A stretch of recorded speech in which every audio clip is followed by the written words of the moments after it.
Sedimentación tipo 2, que es para partículas floculentas. Los datos experimentales de un ensayo de sedimentación para una suspensión de partículas floculentas se incluyen en este cuadro, donde tenemos para diferentes tiempos, entre menos de 5 minutos hasta 120 minutos, los porcentajes de remoción de sólidos que se obtuvieron cuando se tomaron muestras en una columna de sedimentación a diferentes alturas, entre 0,6 metros, entre 1,2 metros y entre 1,8 metros. Los valores de porcentaje de remoción son los valores que tenemos acá, y queremos determinar cuál es el porcentaje de remoción de sólidos si el tiempo de retención es de 60 minutos y la profundidad es de 1,8 metros.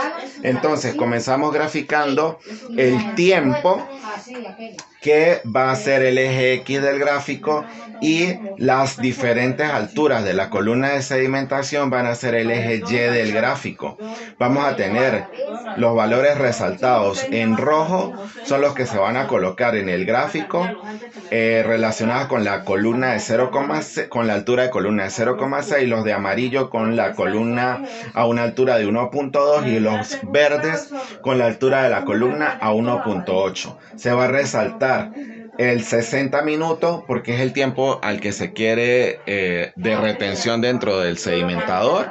Asimismo, la profundidad, que van a ser tanto la horizontal como la vertical de estudio.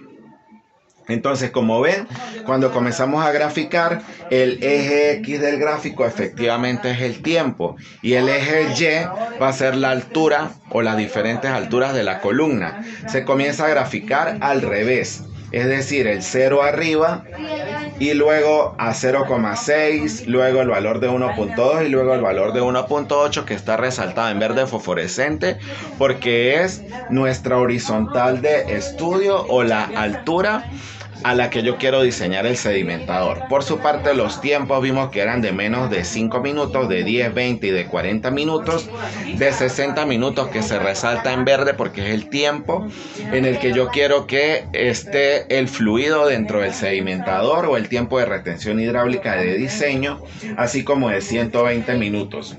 Entonces recuerdan los valores en rojo que iban relacionados con la columna de 0,6, los valores en amarillo con la columna de 1,2 y los valores en verde de los datos anteriores que van con la columna de 1,8. Ahora voy a trazar las curvas de isoporcentaje. El 100% está en 0 porque es la interfase agua-aire, o el punto más alto donde la clarificación es mayor, porque obviamente el agua en la parte superficial está completamente clara. Luego tenemos la curva de 70% que pasa por el porcentaje de 70%. Luego vean que tenemos los porcentajes de 60%, que es por donde debe partir la curva de 60%. Todas las curvas parten de este punto.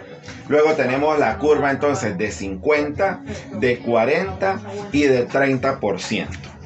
Ahora me restringo a mi horizontal y vertical de estudio. Voy a determinar mi primera delta H1, que está entre 100 y 70% y tiene un valor de 0,14 metros.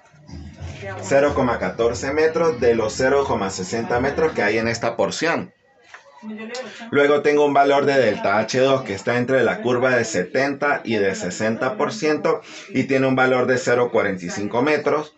Luego tengo un valor de delta H3 que está entre la curva de 60 y de 50% y tiene un valor de 0,99 metros. Y finalmente llego hasta mi horizontal de estudio. Allí termino con el delta H4, que está entre 50 y 48% porque está bastante lejos del 40% y tiene un valor de 0,2069 metros. Con esto determino el porcentaje de remoción aplicando la ecuación que es 1 sobre H, que ya sabemos que es 1,8 metros, entre multiplicado por la sumatoria de los delta H sub i por la curva de porcentaje promedio. Entonces el primer delta H es 0,1458, que está entre 70 y 100%, y así sucesivamente se va haciendo la sustitución para determinar que el porcentaje de remoción es de 59,25%.